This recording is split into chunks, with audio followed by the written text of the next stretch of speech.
ఇక్కడ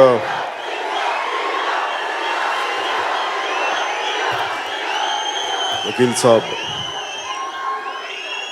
ఈ ఫంక్షన్ కోసం వచ్చిన టీవీల్లో వీక్షిస్తున్న ప్రతి ఒక్కరికి, అభిమానులకి, ఆడపడుచులకి, పెద్దలకి, ఈ ఆడిటోరియంలో ఉన్న అతిథులకి, పెద్దలకి, ఆడపడుచులకి, నాకు గుండె చప్పులైన నా అభిమానులకి, ప్రతి ఒక్కరికి పేరు పేరున నా హృదయపూర్వక నమస్కారాలు. ఈ సినిమా ఫంక్షన్ చాలా సంవత్సరాలు అయిపోయింది కదా, ఇప్పుడు బండ్ల గణేష్ లాగా మనం మాట్లాడలేము. ఏదో పొలిటికల్ సభలు అయితే మాట్లాడచ్చు, కానీ ఇక్కడికి వచ్చి ఏం మాట్లాడమంటారు కష్టమే. నాకు 3 సంవత్సరాలు నేను సినిమా చేయలేదు అన్న భావన నాకు కలగలేదు. ఎప్పుడు నేను నా గుండె, నా మనస్సు మన దేశం కోసం, మీకోసం కొట్టుకుంటా తప్ప ఏ పని చేసినా, ఒక పుస్తకం చదివినా, ఒక వాక్యం రాసుకున్నా మన సమాజం కోసం, మన దేశం కోసం ఉంటుంది. కాబట్టి సినిమాల్లో నేను 3 సంవత్సరాలు నేను చేయలేదంటే నాకు అసలు అనిపించలేదు, నా కాలం అనిపించలేదు. అలాగే నేను ఇందాక మీరు ఇంటుంటేనే విన్నాను, సినిమా పరిశ్రమకు వచ్చి నేను 24 సంవత్సరాలు అయిందంటే కూడా నాకు తెలియట్లేదు. నాకు పని చేసుకుంటే వెళ్ళిపోయాను, నాకు తెలియదు. ఇందాక ప్రతి ఒక్కరు మాట్లాడుతూ ఉంటే దిల్ రాజు గారు లాంటి వ్యక్తితోటి తెలుగు చిత్ర పరిశ్రమలో ఒక మహోన్నతమైన స్థానానికి వెళ్ళి చాలా అద్భుతమైన విజయాలు సాధించి, అలాంటి నిర్మాత నాతో సినిమా చేయడానికి నిజంగా నేను చాలా అదృష్టంగా భావిస్తాను. ఎందుకు చెప్తున్నానంటే ఈ మాట, ఎప్పుడు నేను కళలు కనేవాళ్ళని నేను చాలా ఇష్టపడతాను. నేను ఏదైనా సరే ఒక కళ కనాలి, ఇది నేను సాధిస్తాను, ఈ స్థాయికి వెళ్తాను. అది శేషేంద్ర గారు చెప్పినట్టుగా కలలు కను, కలలు కను, కలలు కను. నీ కళల్ని తొక్కుతూ నడుస్తున్న పాదాలని ఖండించే వరకు కలలు కను. అలా ఎన్నో కళలు కన్నారు ఆయన. నేను తొలి ప్రేమ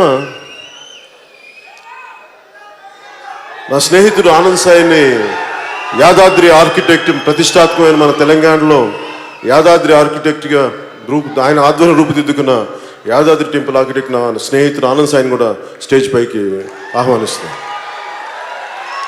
అంటే తొలి ప్రేమ మేము తన ఆర్ట్ డైరెక్టర్ చేసేటప్పుడు దిల్ రాజు గారు ఆ సినిమా అప్పుడు నిర్మాత జీవీజీ రాజు గారు పట్టుకొచ్చి, ఈయన అంటే సినిమా ఏమీ అంటే స్టార్ట్ అవ్వలేదు, ఒక పోస్టర్ చూసి ఆయన నేను ఈ సినిమా కొంటానంటే నాకు ఆశ్చర్యం. ఎవరు వచ్చారంటే సినిమా స్టార్ట్ చేయకముందు ఎవరు కొంటారంటే ఈయన రాజు గారిని ఉంటారు, ఆయన వచ్చి కొంటారంటే నాకు అనిపించింది ఆయనకు ఒక సెన్స్ ఉంది, ఆయనకి హార్ట్ సెన్స్ అంటారు.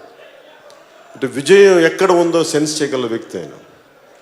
అంటే అంత ప్యాషన్ ఎలా ఉంటుంది అంటే, అంత సినిమా మీద వ్యక్తులు, ఎలాంటి వ్యక్తులు కలుస్తున్నారు, వాళ్ళ ప్యాషన్ ఎంత కష్టపడగలరు, ఇలాంటివన్నీ ఆయన చిన్న స్థాయి నుంచి వచ్చిన వ్యక్తి కాబట్టి అర్థం చేసుకొని మాకు ఆ రోజు నుంచి అండగా నిలబడ్డ వ్యక్తి.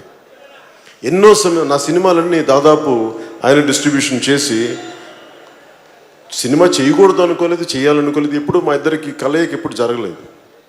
కానీ ఈ రకంగా వకీల్ సాబ్ ద్వారా జరగటం నాకు నిజంగా చాలా ఆనందంగా ఉంది. ఆయన లాంటి ఒక అద్భుతమైన నిర్మాతను ఇంకా ముందుగానే చేస్తుంటే చాలా బాగుండేది అనిపించింది. కానీ మనం మనస్ఫూర్తిగా చెప్తాను. కాకపోతే నాకు సినిమాల కోసం నేను కథలు అడగలేను, నా కోసం సినిమాలు చేయండి, ఆలోచించండి, నేను ఎవరిని అడగలేను, యాచించలేను. అది నా దురదృష్టం, అడగలేను.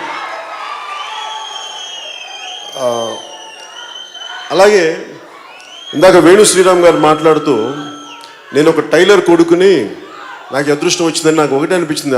తను ఏంటంటే ఒకటే మాట అనిపించింది, నా తండ్రి ఒక కానిస్టేబుల్, పోలీస్ కానిస్టేబుల్ జీవితాన్ని ప్రారంభించిన అలాంటి స్థాయి నుంచి వచ్చిన మేము ఏ వృత్తి ఎక్కువ కాదు, ఏ వృత్తి తక్కువ కాదు అని సమానం. డిగ్నిటీ ఆఫ్ లేబర్ గౌరవించే వ్యక్తిని. కానీ నాకు చిన్న స్థాయి నుంచి వచ్చే వ్యక్తులు పైకి ఎదుగుతుంటే ఈ రోజున వేణు శ్రీరామ్ గారు తెలంగాణలోని వరంగల్ నుంచి, క్షమించాలి, కరీంనగర్ నుంచి అక్కడ చదువుకుంటూ ఉస్మానియా యూనివర్సిటీలో విద్యాభ్యాసం చేస్తూ, ఆయన ఊళ్ళో ఉన్నప్పుడు సుద్దాల అశోక్ తేజ గారు ఆయనకి టీచర్గా ఉండి, ఇలాంటి వ్యక్తి ఈ స్థాయికి వచ్చి సినిమా చేయటం అంటే ఆ అవకాశం నేను ఇచ్చేది కాదు, ఎవరిచ్చేది కాదు, స్వశక్తితోటి తను సంపాదించుకుంది ఈ రోజున స్థానం. ఎవరు ఇచ్చేది కాదు. వారి తల్లిదండ్రుల కష్టం, వారి పుణ్యం, వారి కుటుంబ సభ్యుల శ్రమ, తోడ్పాటు, ఆయన మేధాశక్తి, ఆయన మేధస్సు, ఇలాంటి అవకాశాలు తీసుకొస్తే తప్ప ఎవరో ఒక పవన్ కళ్యాణ్ ఇస్తున్న ఇంకొకళ్ళు ఎవరిస్తున్న వచ్చేది కాదు. స్వశక్తితో సంపాదించుకుంది ఈ రోజున. ఇలాంటి ఒక చక్కని దర్శకుడి దగ్గర నేను చెప్తున్నాను మీకు ఈ రోజున, ఇలాంటి చక్కని దర్శకుడి దగ్గర నాకు నటించడం నేను అదృష్టంగా భావిస్తున్నాను మనస్ఫూర్తిగా. అలాగే సినిమా చేయడానికి నేను ఎప్పుడు సినిమాలు చేయకూడదు అనుకోలేదు, నేను యాక్టరే కావాలనుకోలేదు. నేను సభలో కూడా చెప్పాను, నేను ఎప్పుడు నటుడు అవ్వాలనుకోలేదు. ఏదో నా పాటికి ఏదో ఒక చిన్న, నేను త్రివిక్రమ్ గారికి నేను ఒక మాట చెప్తా ఉంటాను, నేను చాలా చిన్న జీవితం గడపాలనుకునేవాడిని. నన్ను ఎవరు గుర్తించకుండా ఒక చిన్న పర్ణశాలలో కూర్చొని ఒక జీవితం, ఒక చిన్నపాటి ఒక దిగువ మధ్య తరగతి జీవితం గడపాలి అని అనుకుని ఆశించేవాడిని. అది తప్ప నాకు అన్ని తీరినాయి. అదొక్కటి నేను కోరుకునేది నా జీవితం జరగదు.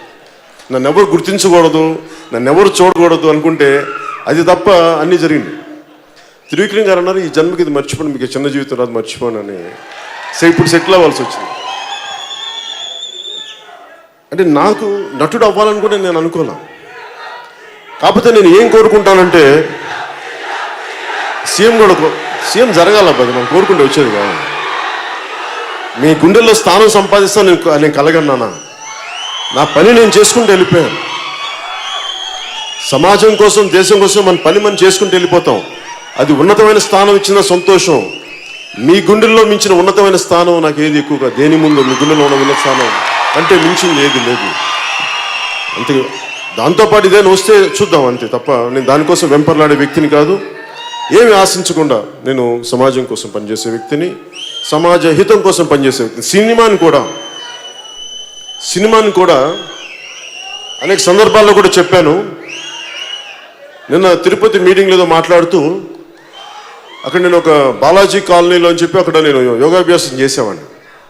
రామ్లాల్ ప్రభుజీ అని చెప్పి దత్తాత్రేయుడి 12వ అవతారం అయిన రామ్లాల్ ప్రభుజీ గారి పరంపరలో వచ్చిన నృసింహ సరస్వతి గారి ఆ యోగ పరంపరలో నేను శక్తిపాతం ద్వారా నేను ఆ యోగాభ్యాసం చేస్తూ ఉంటే ఆ టైంలో నాకున్న కోరిక ఏంటంటే ఎంతసేపు సెల్ఫ్ రియలైజేషన్ మీద ఉండేది తప్ప, ఆత్మశోధన మీద ఉండేది తప్ప జీవితం మీద ఉండేది కాదు.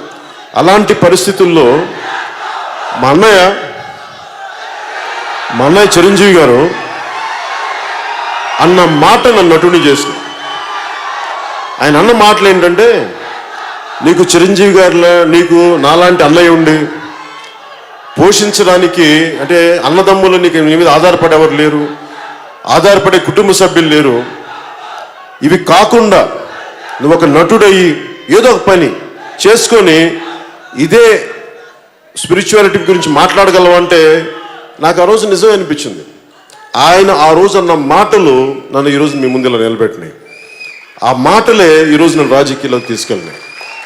ఎందుకంటే నేనేం నమ్ముతానంటే, ముక్కు మూసుకొని తపస్సు చేసుకునే కంటే కూడా, మనకు పుణ్యం సాధించే కంటే కూడా, మన సెల్ఫ్ రియలైజేషన్ చేసే కంటే కూడా, కష్టాలు నష్టాలు అనుభవిస్తూ తిట్లు తింటూ కర్మయోగం చేయడం చాలా కష్టమైంది. అందుకు నేను కర్మయోగం చేయడానికి సిద్ధపడి ఈ రోజున భగవంతుడు నాకు అలాంటి అరుదైన అవకాశం ఇచ్చాడు. మీ అందరి అభిమానం సంపాదించగలిగే బ్లెస్సింగ్ ఇచ్చాడు నాకు భగవంతుడు. అలాగే నేను మీ అందరికీ తెలుసు, ఇక్కడ అందరూ చాలా పెద్ద చదువులు చదువుకున్న వాళ్ళు. నేను ఒక సామాన్యంగా నేను ఇంటర్మీడియట్ ఫెయిల్ అయిన వ్యక్తిని, సెకండ్ ఇయర్ 2 సార్లు ఫెయిల్ అయిన వ్యక్తి, చదువును వదిలేసిన వ్యక్తిని నేను. కాకపోతే నేను జ్ఞాన సముపార్జన చేస్తాను, చదువుతాను. అలాంటి జ్ఞానాన్ని ఆర్జించి పుస్తకాలు చదివే పరిస్థితుల్లో ఎందుకు చెప్తున్నానంటే, ఉదాహరణకి అంటే ఏ పరిస్థితుల్లో చెప్తున్నానంటే, వకీల్ సాబ్ అంటే నాకు తెలిసిన మొదటి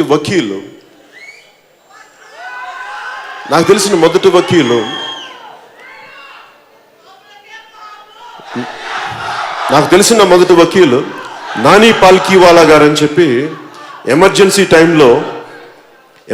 టైంలో మనకి మానవ హక్కులు ఉల్లంఘన జరుగుతూ ఉంటే దానికోసం చాలా బలంగా వాదించిన వ్యక్తి.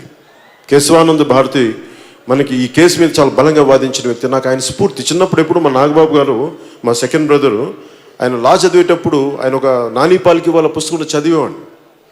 నాకు అప్పటి నుంచి ఆ లాయర్ వృత్తి మీద నాకు చాలా గౌరవం. నాకు అంటే ఒక వ్యక్తి నిజంగా మానవ హక్కులు ఉల్లంఘన జరిగితే ఇలా చేయొచ్చా అనేది. అలాగే నాకు తెలిసిన ఇంకొక లాయర్ భువనగిరి చంద్రశేఖర్ గారు అని చెప్పి, ఆయన ఎంత అద్భుతమైన గుంటూరు జిల్లాకు చెందిన ఆయన ఒక మానవ హక్కుల లాయర్. ఆయన ఏ స్థాయికి పనిచేశారంటే, చుండూరులో దళితుల్ని ఊచకోతకొస్తే వాళ్ళ కోసం బలంగా నిలబడ్డ వ్యక్తి ఆయన. అంటే ఆయన ఎంత స్థాయికి అయిపోయారంటే, ఆయన జీవితం కూడా కోల్పోయి ఆయన క్యాన్సర్ వచ్చి చనిపోయారు ఆఖరి దశలో. బట్ క్యాన్సర్తో సఫర్ అవుతూ కూడా, కీమోథెరపీ తీసుకుంటూ కూడా, ఆ కోర్టులో వాదనలప్పుడు ఆయన మార్ఫైన్ ఇంజెక్షన్ తీసుకొని మరి వాదించేవారని చెప్పారు నాకు. అలాంటి ఒక ఆయన ఈ రోజున మన మధ్యలో లేరు. ఆయన చనిపోయారు. నాకు కరెక్ట్ చెప్పాలంటే అత్తారింటికి దారి షూటింగ్ మధ్యలో చనిపోయారు. ఆయన నాకు పుస్తకం పంపించారు, సాకో వాంజిట్ అని. నాకు పరిచయమైన కొత్తల్లో ఆయనకి నాకు చాలా సాన్నిహిత్యం ఉండేది. సో నాకు ఎప్పుడు కూడా మానవ హక్కుల కోసం పోరాడే న్యాయవాదులు అంటే నాకు చాలా అపారమైన గౌరవం.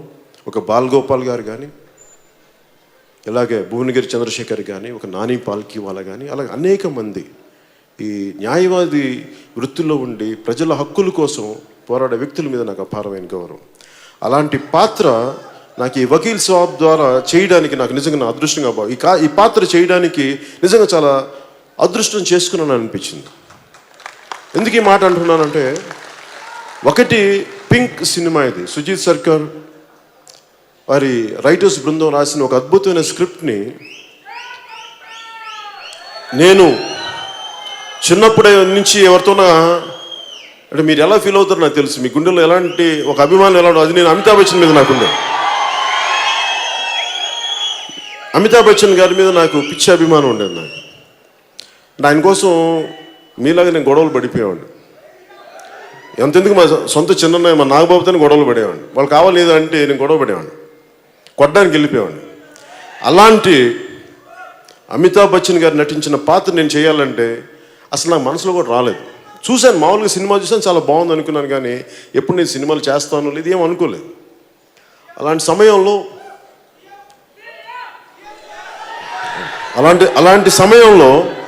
సమయంలో నాకు త్రివిక్రమ్ శ్రీనివాస్ గారు ఒకరోజు ఫోన్ చేసి, ఇట్లాగా దిల్ రాజు గారు ఈ సినిమా ఒకటి ఉంది పింక్ అనేది, అంటే తమిళ్లో కూడా తీశారంట. అంటే నేను చూశాను, ఆ ట్రైలర్ ఏదో చూసిన తర్వాత సినిమా కూడా చూశాను.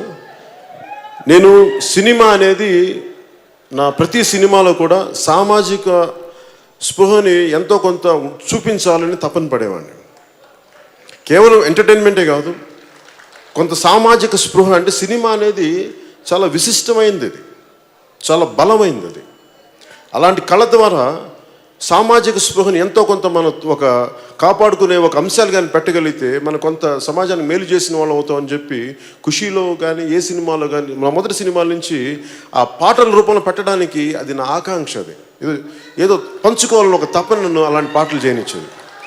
ఐటమ్ సాంగ్ బదులు దేశభక్తి పాటలను కోరుకునేవాడిని. చాలామంది చిరాకు వచ్చేది నేనంటే, మంచి గ్లామర్ పాటలు చేయొచ్చు కదా అంటే, నాకు అలా ఏమో నాకు దేశం గురించి మాట్లాడడంతో తృప్తి ఐటమ్ సాంగ్స్లో చేస్తే నాకు ఎప్పుడు తృప్తి రాలేదు. ఐటమ్ సాంగ్స్ నేను తప్పని కూడా చెప్పను. నాకు చేయడానికి నా ప్రిఫరెన్స్ పేట్రియాటిక్ సాంగ్స్. మరి ఒక్కోసారి మరి ఎక్కువసార్లు మన హరీష్ శంకర్ కానీ గణేష్ గారిని ఇబ్బంది పెట్టి నన్ను ఆ కెవ్వు క్యాక్స్ పాట చేయించారు. ఆ పాట చేయడానికి చచ్చిపోయాను నేను, చేయలేక. సరే ఏదో కళ్ళజోడు పెట్టుకొని కళ్ళజోడు ఒక ఎక్స్ప్రెషన్ కనిపించి చేసేసుకుని వెళ్ళిపోయాను. కానీ కథ మీ ఆనందం కోసం కొంత నేను చేయడానికి కొన్ని సిద్ధం, కాకపోతే అది పరిమితులు మించకూడదని కోరుకుంటాం. సో మళ్ళీ ఈ వకీల్ సాబ్ సినిమాకి వస్తే, ఈ వకీల్ సాబ్ సినిమా నేను అక్క చెల్లెళ్ళతో పెరిగిన వాడిని. మా చెల్లెలు ఇక్కడే ఉంది. అక్క చెల్లెళ్ళతో పెరిగిన వాడిని, మా వదిన పెంపకంలో పెరిగిన వాడిని, మా తల్లి, మా అమ్మ, మా చిన్నమ్మలు వీళ్ళతోటి అత్యంత అన్యోన్యత మెలిగేవాడిని.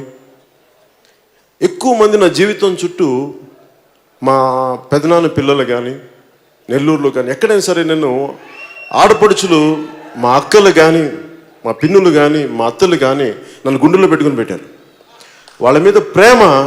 నాకు ఎప్పుడు సినిమా పట్ల అంత గౌరవం. ఎందుకంటే స్త్రీ పాత్ర మీద నేను ఎప్పుడు కించపరిచే పద్ధతులు ఎందుకు చేయనంటే, నేను మా ఇంట్లో ప్రతి ఒక్కరు కూడా కలిసి ఒక కుటుంబంతో సినిమా చూడాలని కోరుకునేవాడిని నేను. అందుకనే సాధ్యమైనంత మేరకు కొంత అది విలువలనే పెద్ద పదం అంటే కూడా కొంచెం అందరూ ఆమోదయోగ్యంగా చూడాలి, అలాంటి సన్నివేశాలు ఉండాలని కోరుకునేవాడిని. అలాంటి నాకు ఈ వకీల్ సాబ్ సినిమా ముఖ్యంగా మా స్త్రీ శక్తికి, నేను పూజించే ఆదిశక్తికి గౌరవంగా, నాకు మా అక్కలకి, మా చెల్లెళ్ళకి, మా ఆడపడుచులకి, ఇక్కడ వేదిక పైన ఉన్న ప్రతి ఒక్కరికి, టీవీల్లో వీక్షిస్తున్న ఆడపడుచులందరికీ, తల్లులందరికీ, ఆడబిడ్డలందరికీ ఇది మా వంతు యజ్ఞంలో మీకు ఇచ్చే గౌరవంలో భాగంగా మేము సైతం ఒక చిన్న ఉడతా భక్తిగా మీరు మీరు చేస్తున్న త్యాగాలకి ఇది మా వంతు, ఇది ఒక కృషిగా మేము తెలియజేసుకుంటున్నాను. ఈ వకీల్ సాబ్ సినిమా ముఖ్యంగా ఈ సినిమా కథ అందరికీ తెలిసిందే. ఈ మధ్యన దిశ మర్డర్ కేసు కూడా జరుగుతున్నప్పుడు ఒక ఆడపిల్ల, గాంధీ గారు చెప్పినట్టుగా ఆడపిల్ల అర్ధరాత్రి ఒంటరికి వెళ్తే నిజమైన స్వాతంత్రం వచ్చినట్టు. అది వస్తుందో లేదో నాకు తెలియదు, కానీ పట్టపగలు కూడా ఒక ఆడపిల్ల బయటికి వెళ్ళి ఇంటికి క్షేమంగా రావాలని కోరుకునేవాడిని. మనం తెలంగాణలో ఏం చెప్తాం, జర భద్రం బిడ్డ అంట, భద్రంగా వెళ్ళరా అంట. అంటే సెక్యూరిటీ. నేను ఎప్పుడు సమాజంలో లా అండ్ ఆర్డర్ చాలా బలంగా ఉండాలని కోరుకునేవాడిని. ఎన్నోసార్లు నేను షూటింగ్లో మన్నార్లో కానీ, కేరళలో కానీ, మిగతా ప్రాంతాల్లో ఇంతమంది ఆడబిడ్డలను తీసుకొని మేము షూటింగ్లు చేస్తున్నప్పుడు బ్యాక్గ్రౌండ్ యాక్టర్స్లో ఉండ కానీ వెళ్తుంటే చాలామంది మా చుట్టుపక్కల ఉండే ఈ లేడీ ఆర్టిస్టులు, మా బ్యాక్గ్రౌండ్ యాక్టర్స్ని ఏడిపిస్తూ ఉంటే నాకు కడుపు మండిపోయేది.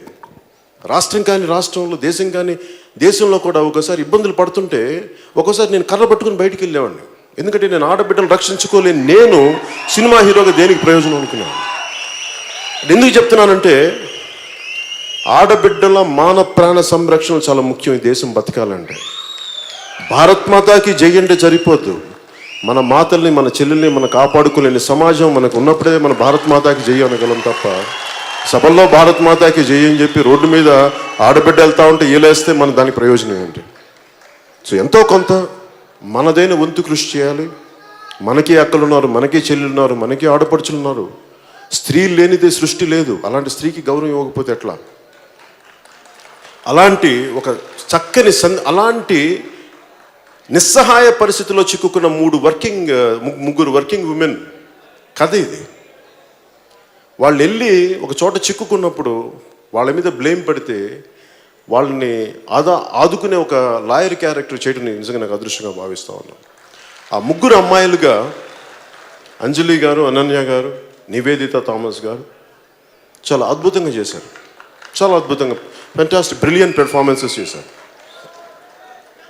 ఎంత చక్కగా పెర్ఫార్మెన్స్ చేశారంటే నేను వాళ్ళు ముచ్చటగా చూస్తూ ఉండిపోయాను.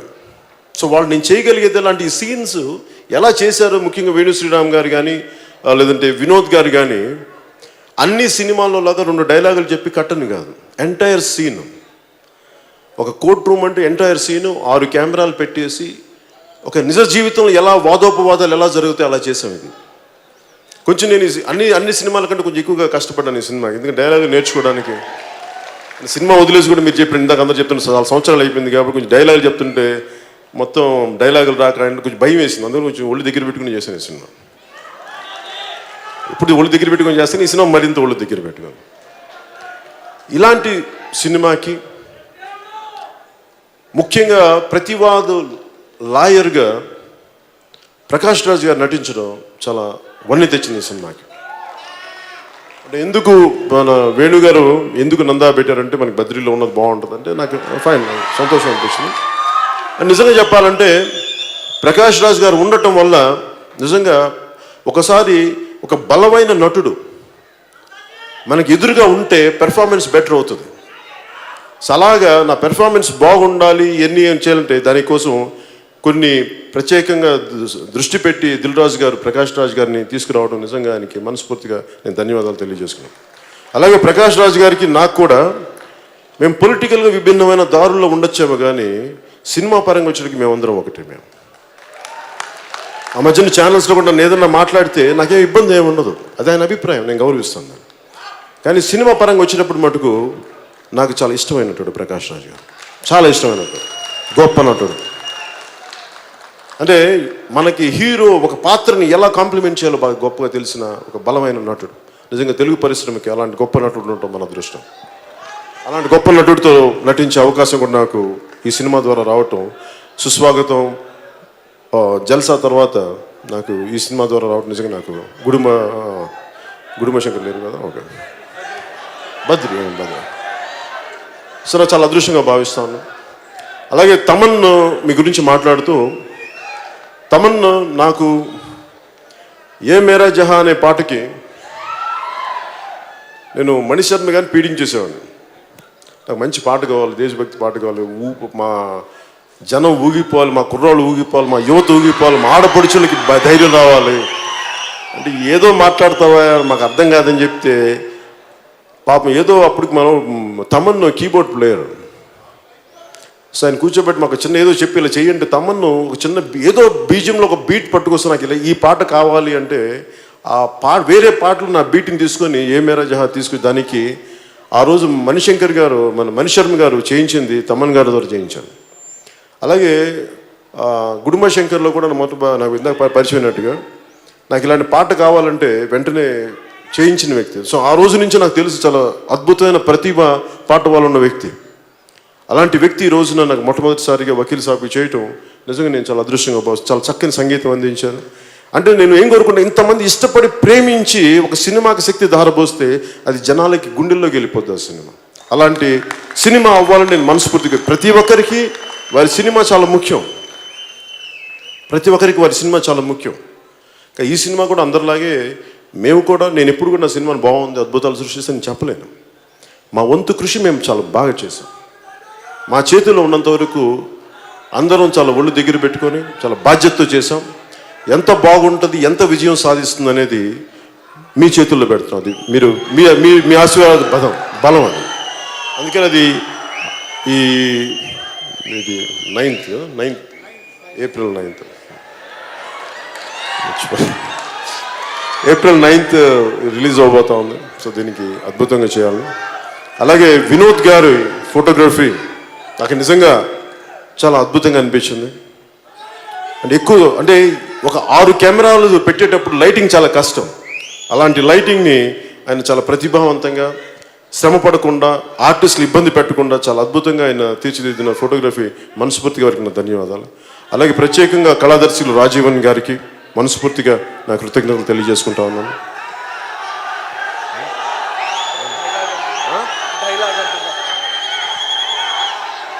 డైలాగ్ సినిమాలో అయినా మనం ఏం ఆడతాం.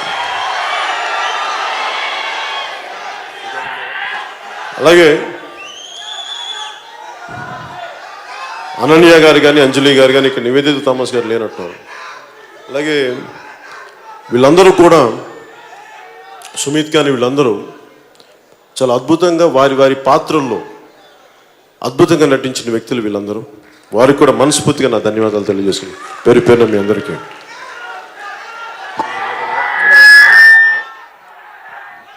అలాగే ఈ ఫంక్షన్ ఇంత అద్భుతంగా అరేంజ్ చేసిన జేబీ మీడియా నరేంద్ర గారికి కూడా మనస్ఫూర్తిగా నా ధన్యవాదాలు తెలియజేసుకుంటాను. ముఖ్యంగా ఇందాక తమన్ గారి ట్రూప్ నుంచి ఈ ఆడపడుచులందరూ వచ్చి ప్రత్యేకంగా ఈ హిందుస్థానీకి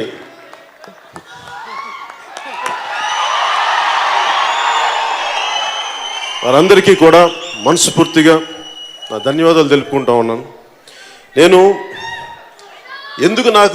చాలా సంగీత ప్రియుడిని, నేను ఎక్కువ చెప్పకపోవచ్చేమో కానీ నేను చాలా సంగీత ప్రియుడిని. నేను జానీ అయిపోయిన ఖుషి అయిపోయిన తర్వాత చాలా కాలం సినిమాలు చేయలేదు. ఏమేమి చేసి ఉండొచ్చు, ఒకటి వ్యవసాయం చేశాను, 2 సంగీతం నేర్చుకున్నాను, కర్ణాటిక్ సంగీతం. అంటే వైలిన్ వాయించేవాడిని నేను. అది జంట స్వరాల దాకా నేను వైలిన్ వాయించేవాడిని. అంటే నాకు సంగీతం పట్ల అంత మక్కువ, అంత గౌరవం. అలాంటి కర్ణాటక సంగీతం దీంట్లో ఈ రోజున మగువ పాట చేయటం, ముఖ్యంగా ఈ క్లాసికల్ సింగర్స్ అందరికీ, ట్రూప్కి ప్రత్యేకించి పేరు పేరున మీ అందరికీ నేను, మా ఆడపడుచులకి, మా చెల్లెలకి పేరు పేరున ధన్యవాదాలు తెలియజేసుకుంటాను.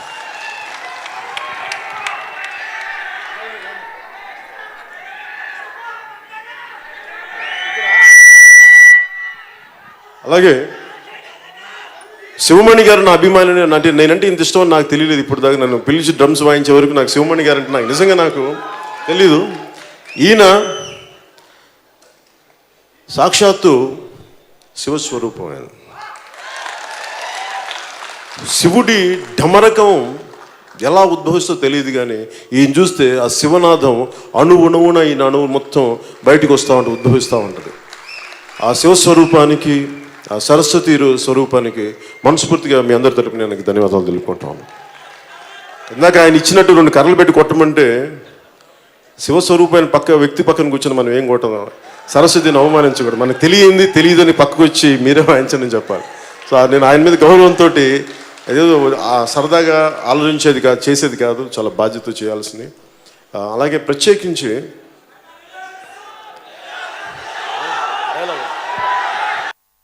డైలాగులు నాకు నిజంగా అలవాట్లేదు, నిజంగా మర్చిపోయాను కూడా. సినిమా అయిపోయింది, ఆ సినిమా షార్ట్ అయిపోయిన వెంటనే డైలాగ్ మర్చిపోతాను. మళ్ళీ నాకు ప్రత్యేకించి డైలాగ్ ఏంటి, నాకు సినిమా డైలాగ్ ఏమి గుర్తుండవు నాకు. అదే ఏముంది, కోర్టులో వాదించడం తెలుసు, కోర్టు తీసుకొట్టడం తెలుసు, బాగుండదు అలా చెప్తే. ఆ కోర్టు, లైట్లు, డైరెక్టర్, యాక్షను, కెమెరా అని చెప్తేనే వస్తుంది ఆ డైలాగులు తప్ప ఇక్కడ కూర్చోబెడితే నాకు అలా రావు. అలాగే ఈ సభని చాలా అత్యంత చాలా చక్కగా నడిపిన సుమ గారికి కూడా మనస్ఫూర్తిగా నా ధన్యవాదాలు తెలుపుకుంటూ, ఇక్కడ ముఖ్యంగా మీరు లేకపోతే పవన్ కళ్యాణ్ లేట్ గుర్తుపెట్టుకో. నేను మనస్ఫూర్తిగా చెప్తాను, నేను మిమ్మల్ని ఇంప్రెస్ చేయాలను లేదు, నాకు అలాంటి కోరికలు ఎప్పుడు. నేను ఎందుకు నమ్ముతానంటే సగటు ఏమాత్రం అండదండలు లేని వ్యక్తి, అలాంటి సమూహం నుంచి వచ్చిన వాడిని నేను. మీ గుండె చప్పుడు నేను అర్థం చేసుకునేవాడిని, మీ గుండెల్లో ప్రేమని గౌరవించేవాడిని, మీకోసం సినిమాల్లో ఒక ఆనందాన్ని ఇవ్వాలి అని పరితపించేవాడిని. కొన్నిసార్లు మీ ఆనందాన్ని తగ్గట్టుగా నేను సినిమాలు చేయలేకపోవచ్చేమో కానీ నా ప్రయత్నం లోపమైతే ఎప్పుడు ఉండదు. ఒకసారి భగవంతుడు కాలం మనం కరుణించదు. ఇప్పుడు కాలం కరుణించాలి, ఎక్కువ సినిమాలు చేయాలి. ఎందుకంటే ఇందాక బండ్ల గణేష్ చెప్పినట్టుగా నాకు చాలామంది పొగరు అనుకుంటారు. నన్ను అడగేది పొగరు నడుచుకుని వెళ్తే పొగరు ఎందుకు ఉంటుంది, ఏం చూసుకొని పొగరు ఉంటుంది? ఈ శరీరం నాదా పొగరు చూపించుకోవడానికి? పంచభూతాల నుంచి వచ్చిన ఈ శరీరం చూసి దేనికి పొగరు ఉంటుంది? తల్లిదండ్రుల నుంచి వచ్చిన శరీరం నేనేం తెచ్చుకున్నాను ఇక్కడి నుంచి? ఈ సక్సెస్ నాదా మీది? మీరు ఇచ్చిన సక్సెస్ చూసి నాకెందుకు పొగరు ఉంటుంది? కాకపోతే ఎవరిని నేను ఎప్పుడు నా ప్రపంచంలో నేను బతుకుతాను. ఒకసారి నా ప్రపంచంలో నేను బతుకుతున్నప్పుడు మిగతా వాళ్ళకి పొగరులాగా అనిపిస్తుంది. నేనేం చేయలేను దానికి. పొగరంటే ఏంటంటే దారిని పోయి వెళ్ళేవాడిని కొట్టడం, మర్యాదగా బతుకుతున్న వాళ్ళ మీద దాడి చేయటం, అహంకారంతో ఆడబిడ్డల మీద, మాన ప్రాణాల మీద దాడి. అది పొగరు, అహంకారాలు అంటే. తల ఉంచుకొని కిందకెళ్ళి ఎవరిని పట్టించుకో, అది పొగరు అనుకుంటే మనం ఏం చేస్తాం? అలాగే సినిమాలు ఎందుకు చేయాలంటే, అరే మీరు సిమెంట్ ఫ్యాక్టరీలోనూ పాల ఫ్యాక్టరీలు పెట్టుకుని మీరు సినిమాలు చేస్తే రాజకీయం చేయకూడదా? సభలో కూడా చెప్తా ఉన్నా, నిన్న ప్యాకెట్ క్లబ్బులు నడిపేవాళ్ళు ఎమ్మెల్యేలు అవ్వచ్చు, పైరివీలు చేసేవాళ్ళు రాజకీయాల్లోకి ఉండొచ్చు.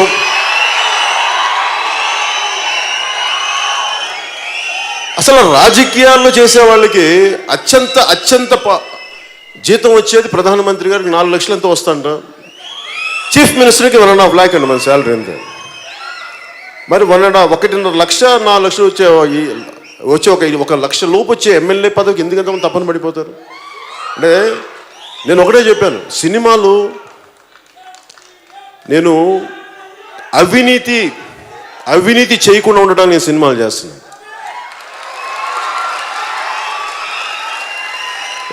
నేను సినిమా చేస్తే 1000 మంది బతుకుతారు, ప్రత్యక్షంగా 300 మంది, పరోక్షంగా 500-600 మంది బతుకుతారు, దాదాపు 1000 మంది. ఒక సినిమా రిలీజ్ అయితే ఎంతమంది ఉపాధి అవకాశాలు లభిస్తాయో. కాదు సినిమా అనేది ఏదో మేము డబ్బులు సంపాదించడానికి కానీ ఒకటి కాదు, 10 మందికి ఉపాధికి కూడా. సో పరిశ్రమ కళకళలాడాలి అంటే అది నేను కోరుకోలేదు. సినిమా వస్తే చేస్తాను, కథలు బాగుంటాయని చేస్తాను, అంతేగాని కేవలం నేను డబ్బు సంపాదించడం కోసం నేను చేయను. అన్నీ కుదిరినప్పుడు నాకు అందరితో పాటు ఆనందంతో పాటు నా డబ్బు వస్తే సంతోషం. ఆ డబ్బుని తిరిగి మేము సమాజానికే పెడతాం మేము. అలాంటి అందుకే సినిమా అనేది నాకు భగవంతుడు అవకాశం ఇచ్చినంత వరకు ప్రజలకు సేవ చేస్తాను. దాంట్లో భాగంగా సినిమా కుదిరితే ఖచ్చితంగా చేస్తాను, సినిమా నుంచి పారిపోయే వ్యక్తిగా. అలాగే నా కంపెనీ ద్వారా కూడా ఈ రోజున వేణు శ్రీరామ్ గారు కానీ వీళ్ళందరూ కూడా మనకి ఆయన 3వ సినిమా ఇందాక ఆయన అన్నట్టు దేశంలో చాలా గొప్ప దర్శకులు రావచ్చు అంటే నేను ఎవరిని కోరుకోను. నేను ఎప్పుడు ఏం కోరుకుంటాను, నన్ను ప్రేమించే దర్శకులు కావాలని నేను కోరుకుంటాను. ఎందుకంటే మీరు ఒక అద్భుతమైన సక్సెస్లు ఉన్న దర్శకుల కంటే కూడా ఈ సినిమా పట్ల, కథ పట్ల, ఆ తర్వాత చేసే హీరో పట్ల, నేననే కాదు ఎవరైనా కానీ ఆ ప్రేమ గౌరవం ఉంటే అది ఆటోమేటిక్గా సక్సెస్ సినిమా ద్వారా వస్తుంది. ఒకవేళ ఎంతో కొంత ప్రయత్నం చేయగలుగుతాం. నాకు అలాంటి దర్శకులు అంటే నాకు ఇష్టం. నాకు అలాంటి దర్శకులు వరుసగా ఉన్నందుకు మనస్ఫూర్తిగా ఒక వేణు శ్రీరామ్ కానీ, లేదంటే హరీష్ శంకర్ కానీ, సాగర్ కానీ వీళ్ళందరూ ఇష్టపడి వచ్చేవాళ్ళు సినిమా మీద, అట్లే నా మీద ప్రేమతోటి. అలాగే ఈ సినిమాకి